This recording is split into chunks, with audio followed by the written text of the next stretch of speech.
আল্লাহ নবী বাচ্চা দুটোকে দেখে বলতে লাগলো, বাবারা তোমরা এই ময়দানে কি করছো বাবা? এটা কোনো খেলা করার জায়গা নয়। জালিমরা মানতে চায়নি, তারা লড়াইয়ের জন্য প্রস্তুত নিয়েছে, তারা আমাদেরকে উপরে হামলা করবে, আমাদেরকে ডিফেন্সের জন্য তৈরি হতে হবে। তবে বাবা ছেলেরা, তোমরা ছোট ছোট বাচ্চা, এই ময়দান তোমাদের জন্য নয় বাবা, তোমরা তোমাদের ঘরে ফিরে চলে যাও বাবা। ওই বাচ্চাগুলো বলতেই লাগলো, ইয়া রাসূলুল্লাহ, হাবিবাল্লাহ, আমরা যখন খবর পেলাম আপনারা আবু জেহেলের জন্য এমন করে তাদের পথকে আটকাবার জন্য মক্কায় যেন ঢুকেন, মদিনায় যেন ঢুকে না পড়ে, এই খবর যখনই পেয়েছি আমরা আমাদের মাকে বলে আপনার পাশে দাঁড়াবার জন্য এসেছি। ইয়া রাসূলুল্লাহ, হাবিবাল্লাহ, আবু জেহেল সম্বন্ধে আপনার মুখ থেকে অনেক বয়ান শুনেছি। যখনই আবু জেহেলের নাম শুনেছি আমরা বুঝতে পেরেছি ওই আবু জেহেল কখনো সঠিক রাস্তায় আসবে না। এই জন্য আম্মাকে বলে ছোট ছোট দুটো ছুরি আমরা এনেছি। ইয়া রাসূলুল্লাহ, হাবিবাল্লাহ, মা বড় খুশি হয়েছিল যখন আমরা বলেছিলাম আবু জেহেলের বিরুদ্ধে লড়াই করব। মা বড় খুশি আমাদেরকে বিদায় দিয়েছে। আল্লাহ নবীর চোখটা ছোট ছোট হয়ে গেল। এই জমিনের উপরে আমাকে কত ভালোবাসে, আল্লাহকে কত ভালোবাসে। এই সময়তে নবী বললে, ঠিক আছে বাবা, তারপরও বাচ্চা যে ঘরে লড়াইয়ের ময়দানে থাকতে না, তোমরা ঘরে চলে যাও বাবা। ওই ছেলে দুটো বাইনা করতে লাগলো। আল্লাহ নবী তাদের দুজনের বাইনা দেখে বড় ভাইটাকে নবী আমার ইজাজত দিয়ে দিলে, ঠিক আছে দুই ভাইয়ের মধ্যে বড় ভাইটা থাকো, ছোট ভাইটা ঘরে চলে যাও। ছোটটা কাঁদতে লেগেছে, আসমানের দিকে মুখ তুলে বলতে লেগেছে, ও রাব্বি আল্লাহ, কেন আপনি আমাকে ছোট করলেন? আমি যদি দুনিয়ায় আগে আসতাম, আল্লাহ নবী আমাকে আজকে ইজাজত দিয়ে দিত। কিয়ামতের দিনে আমি বলতে পারতাম, আল্লাহ আমি কি করেছি জানি না, তবে বদরের ময়দানে শয়তানদের বিরুদ্ধে আপনার বন্ধুর পাশে দাঁড়িয়েছিলাম। তরুণেরা, আমাদের দ্বারাও কি লাভ হবে, কি কাজ হবে আমরাও জানি না, কেন ফায়সালা আল্লাহর হাতে। তবে কিয়ামতের দিনে বলতে পারবো, আল্লাহ অর্থের লোভ দিয়েছিল যাই না, থানার ভয় দেখেছিল খাবরে যাই না, কেসের ভয় দেখেছিল খাবরে যাই না, মেরে দিবার হুমকি দিয়েছিল তাও ভয় খাই না। এ আল্লাহ, জিন্দেগিতে কি করতে পেরেছি জানি না, তবে তোমার নবীর বংশের আওলাদের সাথ দিয়ে ইসলামের দুশমনদের পক্ষে না গিয়ে নবীর খানদানের আলেমদের পাশে দাঁড়িয়েছিলাম। তরুণেরা, আল্লাহ নবী যখন বড় ছেলেটাকে ইজাজত দিয়ে দিল, ছোট ছেলেটা হঠাৎ করে বলে উঠলো, ইয়া রাসূলুল্লাহ, হাবিবাল্লাহ, লড়াইয়ের ময়দানে কে বড় কে ছোট বড় কথা নয়, যার গায়ে ক্ষমতা বেশি থাকে সেই তো লড়াইয়ের ময়দানে চান্স পায়। ইয়া রাসূলুল্লাহ, হাবিবাল্লাহ, ও আমার থেকে বড় হতে পারে কিন্তু ক্ষমতা আমার গায়ে বেশি, আপনি আমাকে লড়াই লাগিয়ে দেখো, ওকে আমি পরাজিত করে দেবো। নবী আমার সবই বুঝতে পেরেছে, কিন্তু নবী সাহাবাদেরকে লক্ষ্য করে বলে, এ বাবা সাহাবারা দেখো গো, এই বাচ্চা দুটো আল্লাহর জন্য নবীর জন্য মরণকে গলায় লাগাবার জন্য পেরেশান হয়ে আছে। আরো জোরে বলুন সুবহানাল্লাহ।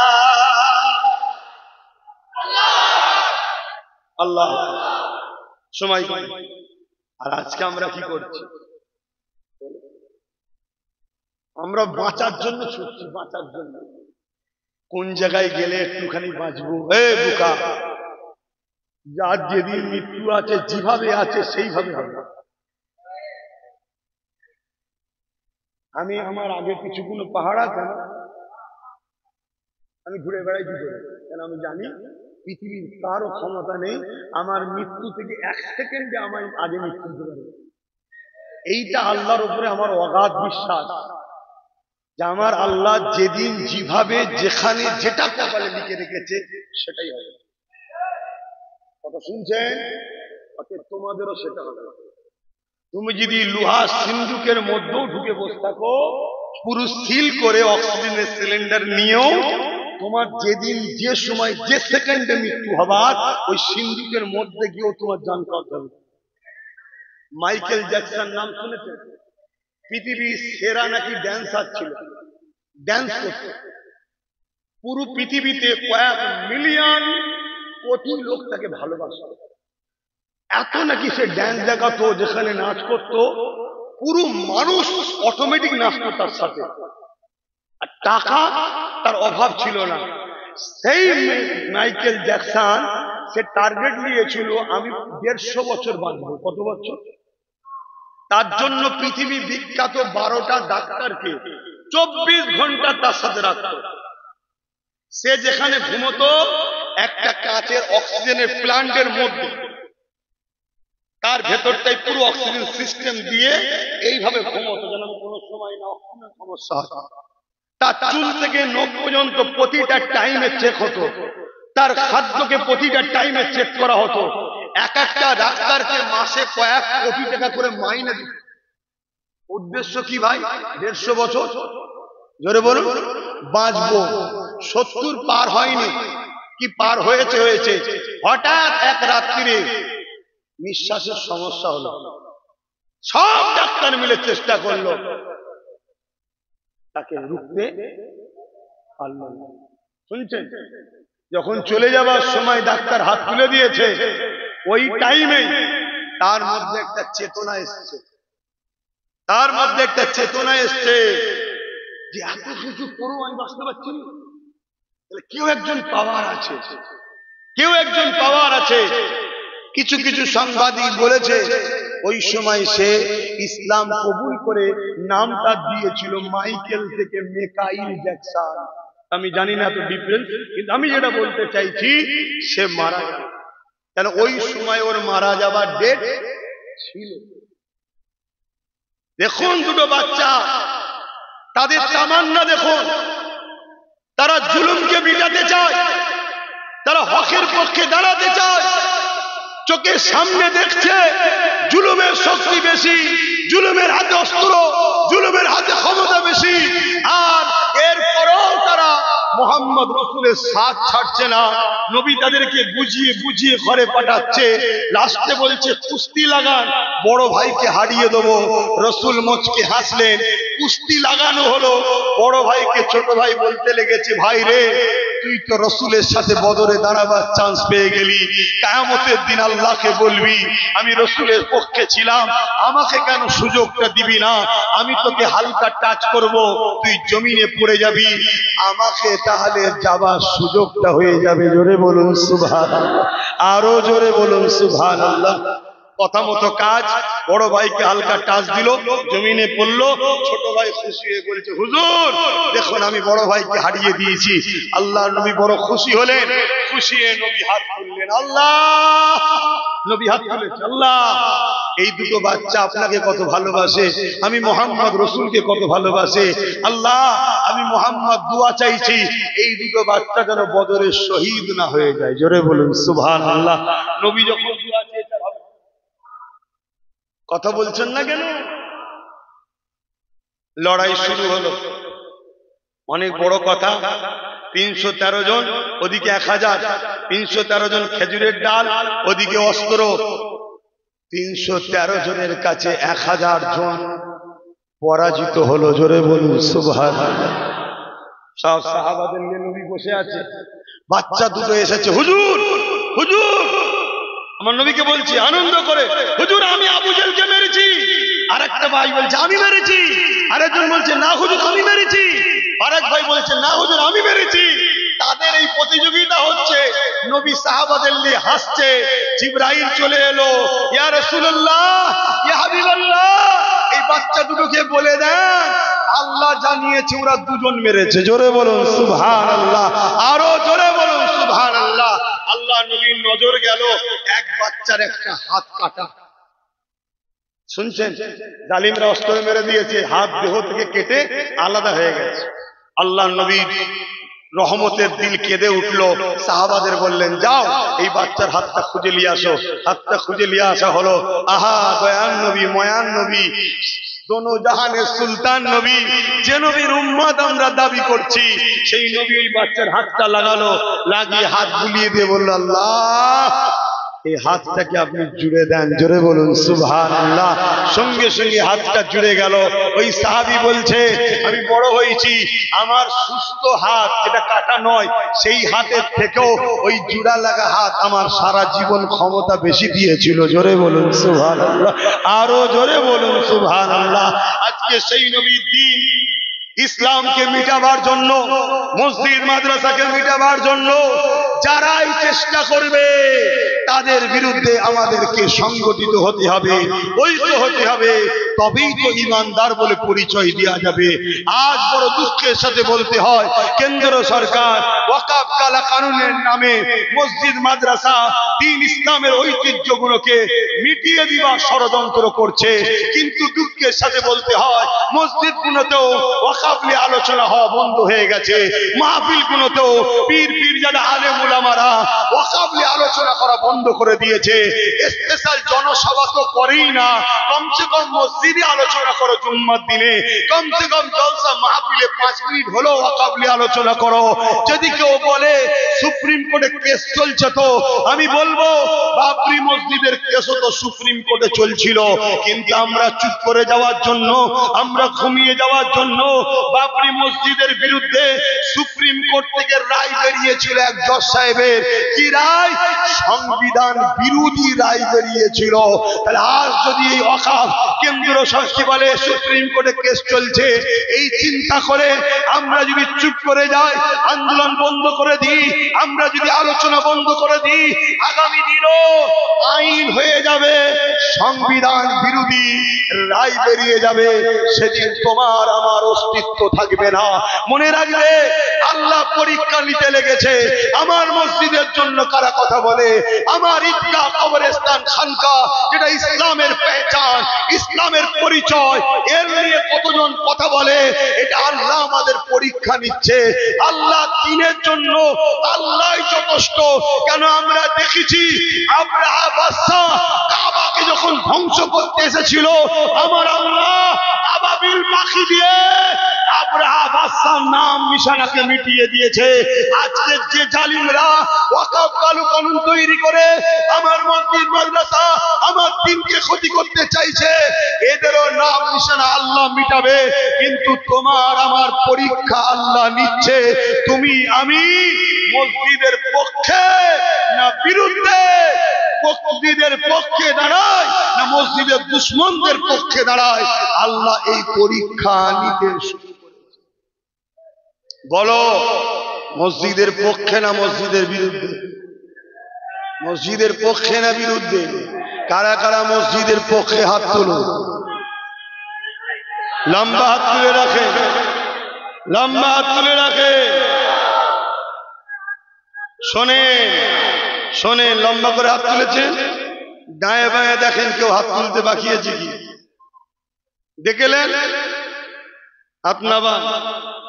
এই যে দেখতে বললাম কেন, মারবো বলে না, ইসলাম জুলুমের পক্ষে নয়।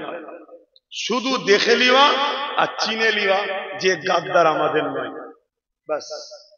ঠিক তো নাকি? কেন মুনাফিক চিনা দরকার আছে না নাই?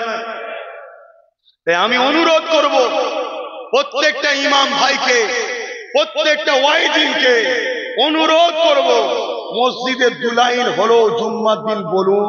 কি বলবেন? যে ওয়াকফ আমাদের সম্পদ, বাঁচাবার জন্য ভাইয়েরা মুসল্লিরা লড়াই বন্ধ করো না, লড়াই চালিয়ে যাও। যারা আমার ওয়াকফের নয় তারা আমাদের নয়, এতটুকু বলা দরকার আছে না? বাস। আর ওয়াইজিনরা যে ইসলামের দোহাই দিয়ে পেট চলছে, সেই ইসলামের সম্পদ, সেই ইসলামের ঐতিহ্য মসজিদ মাদ্রাসার জন্য 5 মিনিট হলেও বলা দরকার আছে না? না, আলহামদুলিল্লাহ আজও আল্লাহ আমাকে বলাচ্ছে। আমি সংক্ষেপে আপনাদের বলে যাচ্ছি। আল্লাহ নবীর হাদিস শুনছেন সবাই? নবী পাক বললেন, অন্যায় দেখলে হাত দিয়ে রোখো। অন্যায় দেখলে কি দিয়ে রোখো? একটু সাড়া দেবেন, একটু সাড়া দেবেন। কেন 9টা বেজে গেছে, যাওয়ার সময় হয়ে গেছে আমার। অন্যায় দেখলে যদি হাতে ক্ষমতা না থাকে মুখ দিয়ে প্রতিবাদ করো, যদি মুখে ক্ষমতা না থাকে অন্তর থেকে ঘৃণা করো। এখন আমি জানতে চাই, কেন্দ্রের সরকার ওয়াকফ কালা কানুন করে যেভাবে মুসলমানদের ইসলামের ঐতিহ্য, মুসলমানদের সম্পদ, মসজিদ মাদ্রাসাগুলোকে মিটিয়ে দেওয়ার প্ল্যান করছে, কেন্দ্র সরকার এটা নাই করছে না অন্যায় করছে? একটু সবাই বলবে। এই অন্যায়ের বিরুদ্ধে নাম্বার 1 হাত দিয়ে লড়তে হবে। যদি হাতে ক্ষমতা না থাকে মুখ দিয়ে লড়তে হবে। যদি মুখে ক্ষমতা না থাকে অন্তর থেকে ঘৃণা করে দূরে সরে যেতে হবে। যদি না এই তিনটের মধ্যে কোনোটা না থাকে, আল্লাহ নবী বলছে তার মধ্যে ঈমান না। শুনছেন? দ্বিতীয় নম্বর কথা, এই বাংলার মুখে মসজিদ বাঁচাও, মাদ্রাসা বাঁচাও, খানকা বাঁচাও, ঈদগাহ বাঁচাও, কবরস্থান বাঁচাও, কেন্দ্র সরকারের বিরুদ্ধে আন্দোলন হবে। রাজ্য সরকার যদি বলে বিজেপির বিরুদ্ধে আন্দোলন করা যাবে না, ওয়াকফ কালা কানুন বিজেপি করেছে, ওর বিরুদ্ধে বাংলায় কথা বলা যাবে না, মসজিদ নিয়ে কথা বলতে পারবে না, কবরস্থান নিয়ে কথা বলতে পারবে না। আমি এই কওমকে জানতে চাই, রাজ্য সরকার এটা ঠিক বলছে না অন্যায় বলছে? জোরে বলো, হাত তুলে বলো। তাহলে রাসূলুল্লাহর হাদিস, অন্যায়ের বিরুদ্ধে হাত দিয়ে লড়ো, রাজ্য সরকারের বিরুদ্ধে হাত দিয়ে লড়তে হবে। যদি হাতে ক্ষমতা না থাকে মুখ দিয়ে প্রতিবাদ করতে হবে। এ রাজ্যের সরকার, তুমি এই কথা বলেছো, অন্যায় বলেছো, হয় ক্ষমা চাও, অন্যায় ভোটটা গিয়ে দিল্লিতে চাও। এই কথা বলা দরকার আছে না নয়? 3 নম্বর কথা, যদি মুখ দিয়ে বলতে নাও পারো, রাজ্য সরকারের এই অন্যায়ের জন্য একে ঘৃণা করে এর থেকে সরে যেতে হবে। এই 3টার মধ্যে কোনোটা যদি না পাওয়া যায়, তার মধ্যে রাসূলুল্লাহর হাদিস অনুযায়ী ঈমান নাই, ঈমান নাই, ঈমান নাই। সে হতে পারে পীর সাহেব কিন্তু বেঈমান, হতে পারে পীরজাদা কিন্তু বেঈমান, হতে পারে আলেম মুফতি কিন্তু বেঈমান, হতে পারে মুসলমান হাজী সাহেব কিন্তু বেঈমান। যেন নবী বলল, ইসলামের দুশমনদের বিরুদ্ধে হাত দিয়ে লড়তে হবে, মুখ দিয়ে লড়তে হবে, অন্তর থেকে ঘৃণা করতে হবে। তুমি তা না করে যদি দালালি করো, তুমি বেঈমান, বেঈমান, বেঈমান।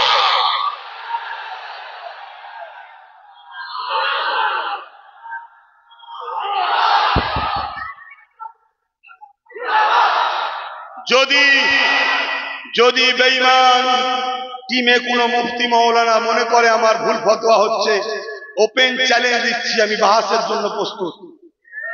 সরকার তোমার, পুলিশ তোমার, জায়গা তুমি ঠিক করো, কিন্তু ওই ঘরের মধ্যে স্বামী স্ত্রীর মতো গুজুর গুজুর হবে না।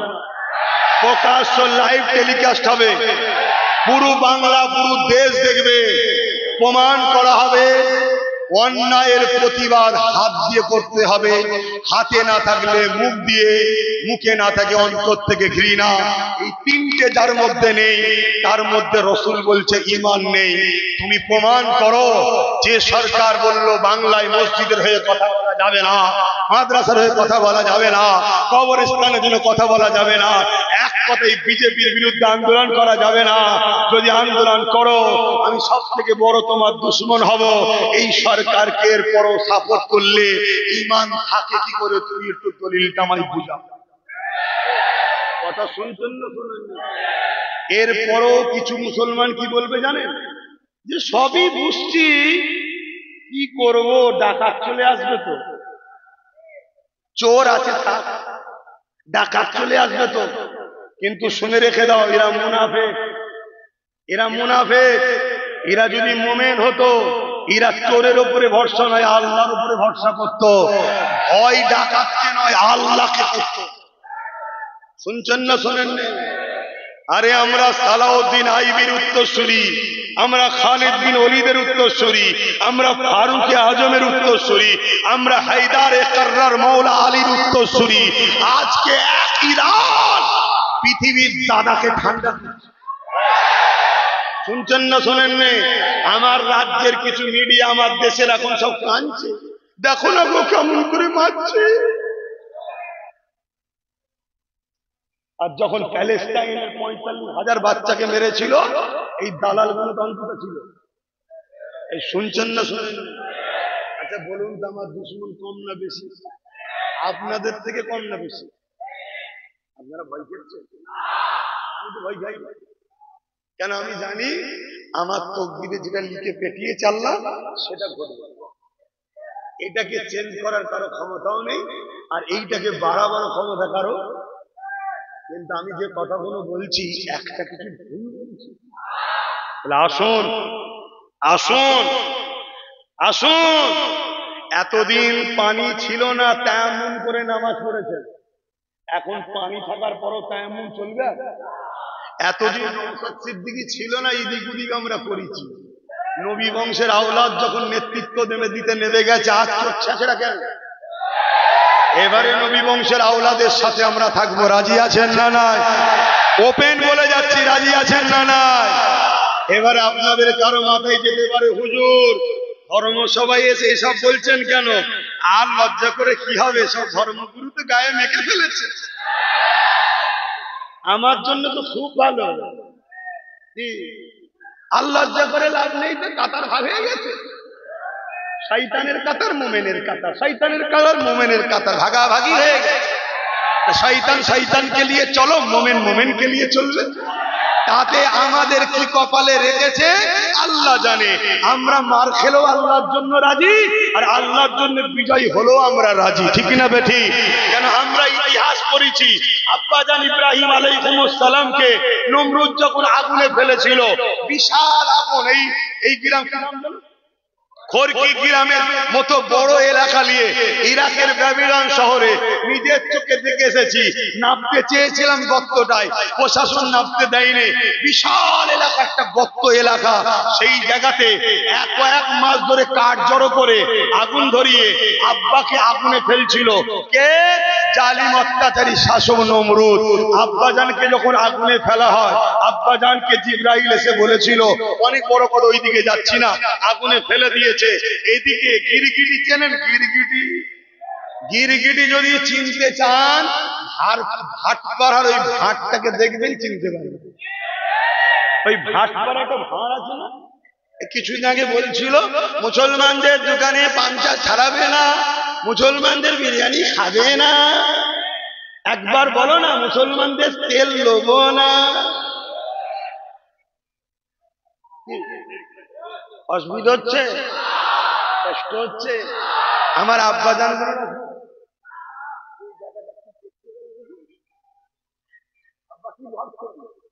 আব্বা কোনোকে জিজ্ঞেস করছে, আব্বা আমি তো আপনাদের ছেলে, পীরের বাচ্চা, মানে আপনারা আমার বাপের ভাই, পীর ভাই আমার বাপের, আমরা তো আপনাদের সন্তান, বলুন বাবাজি কি ভুল করছে নাকি?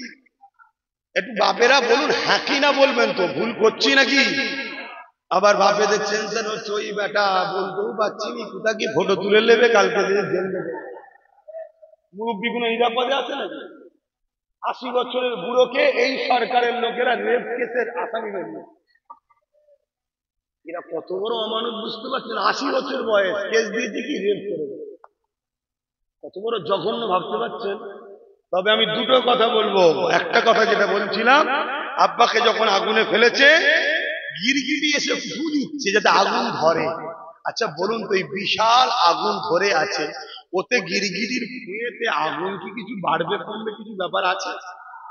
কিন্তু গিরগিটি ইব্রাহিম নবীর পক্ষে না বিরুদ্ধে? আর আজ নাই চেনে, ও এসে চোঁচে করে পানি নিয়ে এসে দিচ্ছে। আচ্ছা বলুন তো, আজনায়ের চোঁচের পানিতে ওই আগুন কমা বাড়ার কিছু আছে? কিন্তু ইব্রাহিম নবীর পক্ষে না বিরুদ্ধে? আল্লাহ খুশি হয়ে গেল। জিবরাইল ফারিস্তাদের নিয়ে দেখাচ্ছে, দেখ আমারই সৃষ্টি দুটো, একটা গিরগিটি আর একটা আজনাই। দেখ আজনাই আমার ইব্রাহিমের পক্ষে প্রমাণ দিচ্ছে, আর গিরগিটি আমার ইব্রাহিমের বিরুদ্ধে প্রমাণ দিচ্ছে। তাই আমি আল্লাহ গিরগিটিকে মারা জায়েজ করে দিলাম, আজনাইকে মারা না জায়েজ করে দিলাম। আমরা গুটি কত লোক, আমরা মসজিদ মাদ্রাসার পক্ষে না বিরুদ্ধে আল্লাহকে দেখাবো, ঠিক না? আমরা নবী বংশের আওলাদের সাথে ইনসাফের পক্ষে না বিরুদ্ধে আল্লাহকে দেখাবো। যদি আমাদের দ্বারা উপকার হবে কি হবে না পরের কথা, কিন্তু আমার আল্লাহ তো দেখছেন যে এই বান্দাগুলো হকের পক্ষে, গরিবের পক্ষে, বিধবার পক্ষে, মজলুমের পক্ষে, জালিমদের বিরুদ্ধে, অত্যাচারীদের বিরুদ্ধে, মসজিদ মাদ্রাসা কবরস্থানের বিরুদ্ধে। শুনছেন তো নাকি? আল্লাহ পাক আমাদেরকে তো ওই আজনায়ের মতো আখিরাতে নাজাত দিতে পারে না, পারে না? কথা কিছুই মাথায় ঢুকছে? এরপরও বলে যাচ্ছি, আমাদের যা ক্ষমতা আছে সেঞ্চুরি পার করতে আমরা পারি। কিছু মাথায় ঢুকছে? সেঞ্চুরি পার করতে পারি যদি আমরা একটা ভয়কে কাটাতে পারি। ওই ভয়টা কি? ডাকাত চলে আসবে। কি ভয়? ডাকাত চলে আসবে। আপনারা আমাকে কারা কারা বিশ্বাস করেন একটু হাত তুলে দেখানো। সত্যি বিশ্বাস করেন? আমি আপনাদেরকে বলছি, ডাকাত তো একদিন ঢুকবেই, ডাকাত একদিন ঢুকবেই, শুধু মহলটা তৈরি হচ্ছে। কেন এখন যদি ডাকাত ঢোকে, ডাকাত মার খেয়ে ফার্স্ট হয়ে যাবে। শুনছেন না শোনেন না? কেন ডাকাত তো জানে পশ্চিমবাংলার ভৌগোলিক পরিস্থিতি কিন্তু ভালো নয়। পশ্চিমবাংলা আর অন্য রাজ্য দুটো কিন্তু এক নয়। 2011 বলেছিল 33%। ছেলে ভুলে কি হওয়া সব বন্ধ নাকি? আমি শুনেছি ইসরায়েলে নাকি আল্লাহ এমন জায়গায় বোম মেরেছে ওদের ছেলে হয় না। শুনেছেন তো নাকি? হ্যাঁ, ছেলে হতে গেলে দুটো জিনিস লাগে, পুরুষদের একটা জিনিস আর মায়েদের একটা জিনিস। মায়েদের ডিম্বাণু লাগে আর পুরুষদের শুক্রাণু লাগে, তাই তো নাকি? এই দুটো জিনিসই ইসরায়েলেদের আর হয় না। পুরুষদের শুক্রাণু হয় না আর নারীদের ডিম্বাণু হয় না। যদি নারীদের ডিম্বাণু হতো, আমেরিকার থেকে নাকি ধার সন্তান ছেলে করে নিত। ওটাও খোদা বন্ধ করে দিয়েছে, মেয়েদের হবে না। আমার কথা খারাপ না? ওরা যে লাইনে সে লাইনে বলছে। এত বড় অবৈধ না হলে এভাবে নিরীহ নিরীহ বাচ্চা বলেছে মারে। একটা 3 বছরের বাচ্চাকে 300 গুলি করেছে। একটা 3 বছরের প্যালেস্টাইনের মুসলিম কন্যাকে 300 গুলি করেছে ইসরায়েলের সৈন্যরা। এরা কত বড় অবৈধ, বুঝতে পারছেন? আবার দেখবেন আমার দেশের কিছু লোকের আবার কষ্ট হবে। কেন আমার দেশের কিছু লোক আছে, এরা নিজেরা বিধবা হওয়া পছন্দ করে, সতীনের ঘর করতে দেবে। তাতে স্বামী মরে যায়, মরে যায়। বোঝেন তো নাকি? স্বামী মরে যায়, মরে যাক, আমি তাতে বিধবা হয়ে যাই তাও ভালো, সতীনের ঘর করতে দেবো না। আমার দেশের এরকম কিছু লোক আছে। কিছুদিন আগে দেখলেন না ডোনাল্ড ট্রাম্পের পুজো করি, তারপরে ওই ডোনাল্ড ট্রাম্প কি করলো? ভারতীয়দের হাতে পায়ে দড়ি বেঁধে পাতায় লাথি মেরে সব বাদ করছে। শুনছেন না? শোনেন?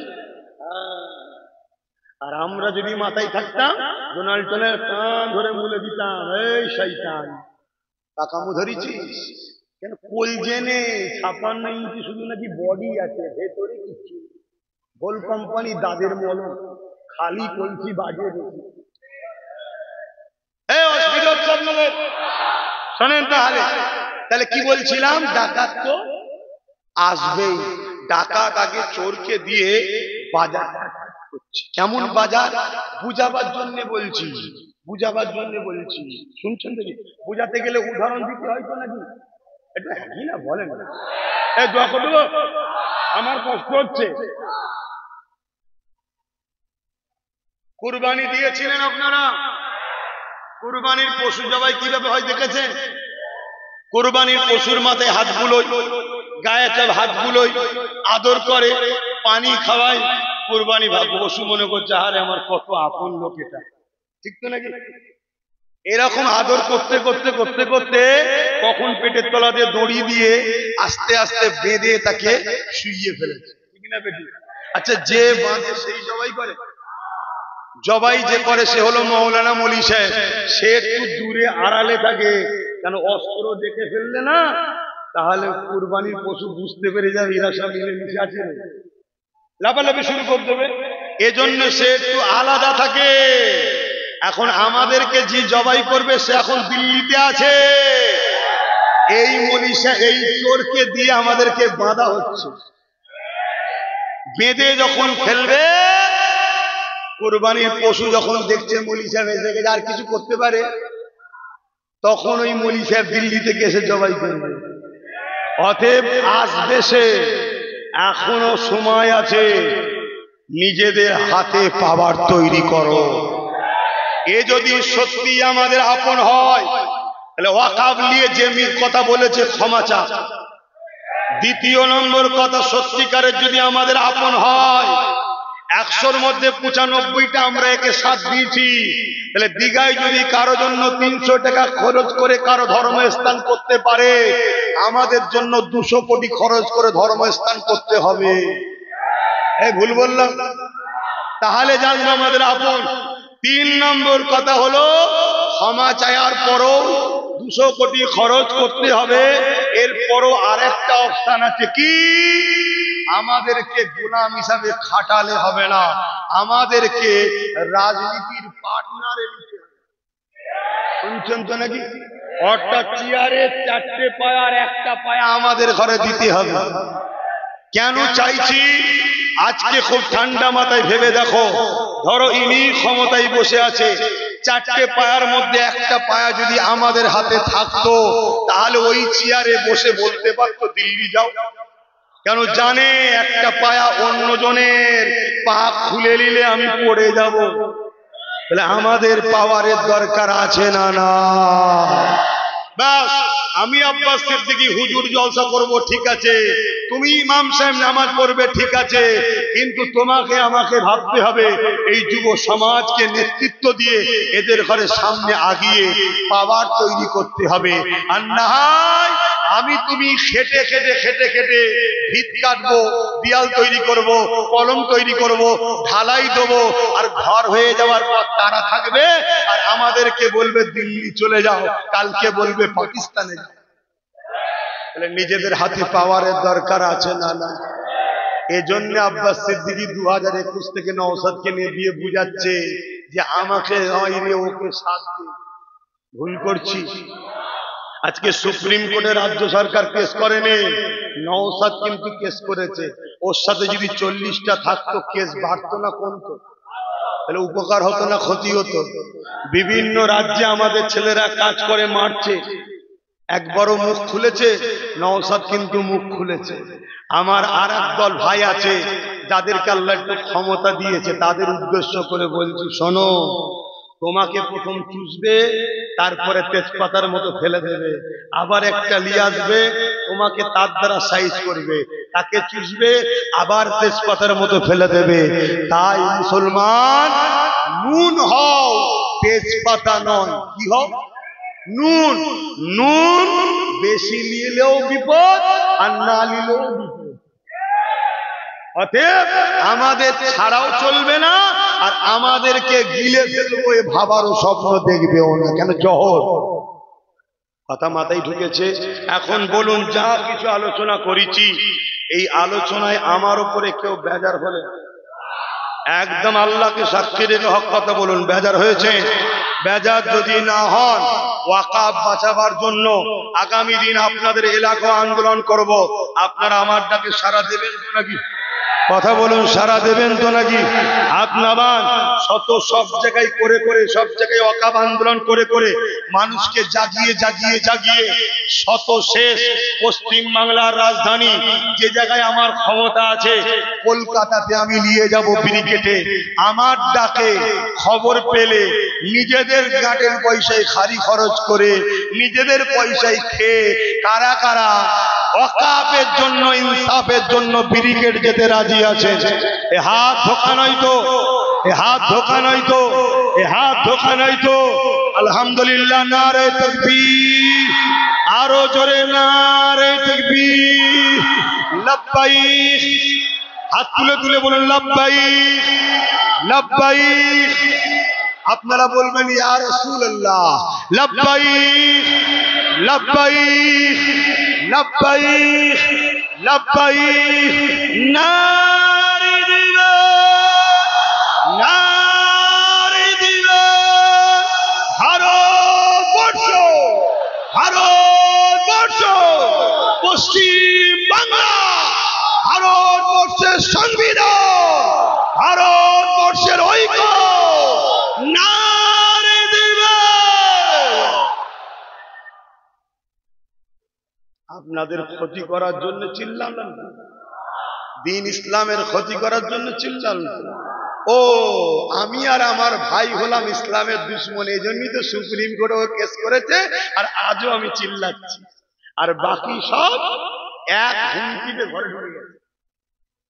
তবে আমি তাদেরকে অনুরোধ করব, বেরিয়ে আসেন ভাই, আসেন।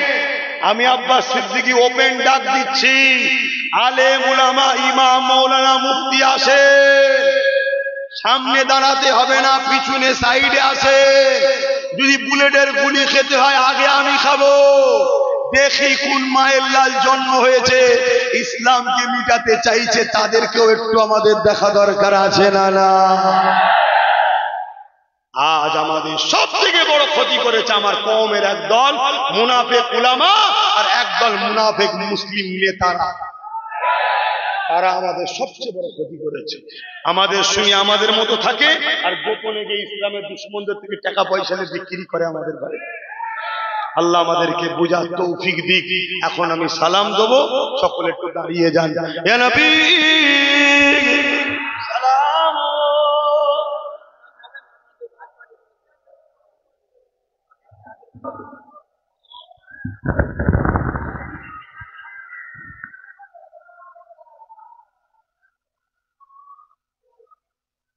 طلع البدر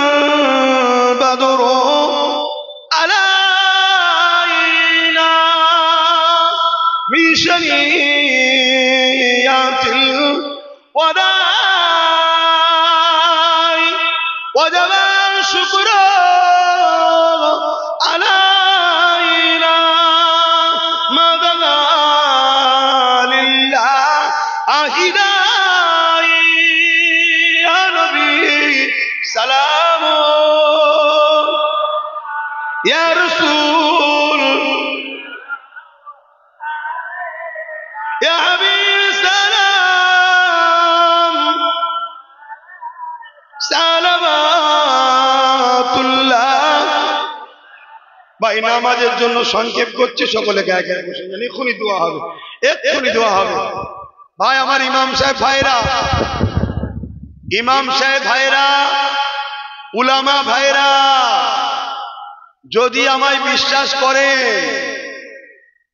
আমার সাথ দেন, শুনছেন, আমার সাথ দেন।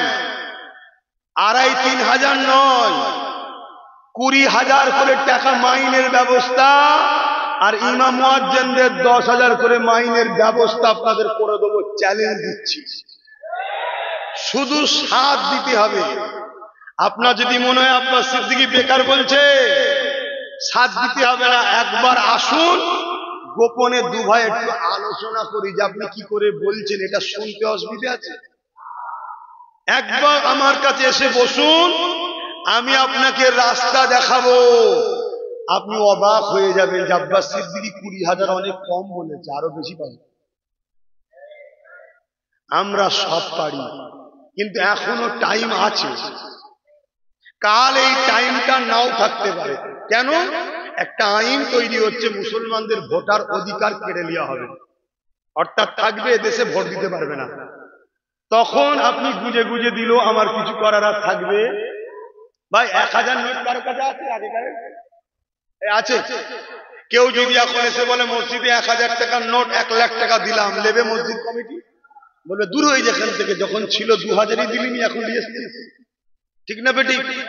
এখনো সময় আছে। আল্লাহর রাস্তে বলে যাচ্ছি, বারাইপুর মসজিদের ভেতরে ঢুকে পিশাব করেছে, বিচার হয়নি। ইমামের ঘর পুড়িয়ে দিয়েছে, ইমাম সমেত পুড়াতে গেছিল, বেচারি বেঁচে গেছে, বিচার হয়নি। ক্যানিং এ 3টে উলামাকে বেউজ্জতি করেছে, লাস্টে চাপে পড়ে উলামারাই বলছে ভিডিও তুলে নাও, বিচার হয়নি। এখনো সময় আছে। তোমরা একটা বার আমার সঙ্গে বসো, আমার সঙ্গে আলোচনা করো, আমি যে সাজটা দিতে বলবো সে সাজটা দাও। আল্লাহর জাত পাকের কসম করে বলছি, যার কুদরতি হাতে আমার জান আছে, মাসে 20,000 টাকা ইমামের ভাতা নয় মাইনে হবে, মুয়াজ্জিনের 10,000 হবে।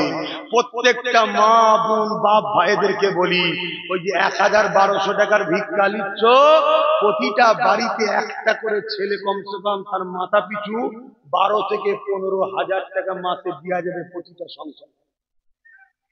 কারো লাগবে না, আমাদের টাকা এত আছে।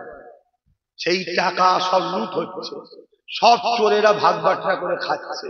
75,000 বিঘে জায়গা শুধু রাজ্য সরকারের চামলারা চুরি করে খাচ্ছে। কত বিঘে ভাবতে পারছেন?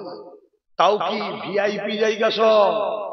যদি আমার কথা বিশ্বাস হয় আগে আসুন, তবে দেরি করবেন না। কেন? ওরা কোনো হালো এই কাজ করতে দেবে না। তার নমুনা দেখুন, তার নমুনা দেখুন না। এই রাজ্যে পূর্ব মেদিনীপুরের একজন দিনরাত বিষ উগলাচ্ছে, তাকে পুলিশ দিয়ে পাহারা দেওয়া হচ্ছে, তার এলাকায় থানা তৈরি করা হয়নি, তাকে ডিস্টার্ব করা হয়নি। অন্যজনরা ফিতনা লাগাচ্ছে, তাদেরকে ডিস্টার্ব করা হয়নি। সেই এক নওশাদের পিছনে সবাই লেগে, কি মুসলমান আর কি সবাই দেখুন ওর পিছনে লেগে আছে। কেন? ও সবার জন্য কথা বলছে। যা আজান দিচ্ছে, কথা শেষ। আপনারা